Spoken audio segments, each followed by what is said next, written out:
येतील जातील संकटेही सोडू नको तू साथरा एकजुटीनं.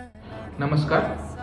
अजूनही काही नागरिक SIRच्या कामाला गांभीर्याने घेत नाहीत, पण ही खूप महत्त्वाची गोष्ट आहे. SIR फॉर्म भरण्याची अंतिम मुदत आता 17 ऑगस्टपर्यंत वाढवण्यात आली आहे. ज्यांचे फॉर्म भरायचे बाकी आहेत त्यांनी लवकरात लवकर फॉर्म भरून द्या. बूथ क्रमांक 314चे फॉर्म ज्यांचे भरायचे बाकी असतील त्यांनी आपल्या निवासस्थानी यावे. आपण आपल्या परिसरात सर्व फॉर्म वाटले आहेत, त्यामुळे आपले फॉर्म तातडीने पूर्ण करून जमा करा, जेणेकरून एकाही नागरिकाचे नाव मतदार यादीतून सुटणार नाही. 17 ऑगस्टच्या आत आपलं काम पूर्ण करा. धन्यवाद.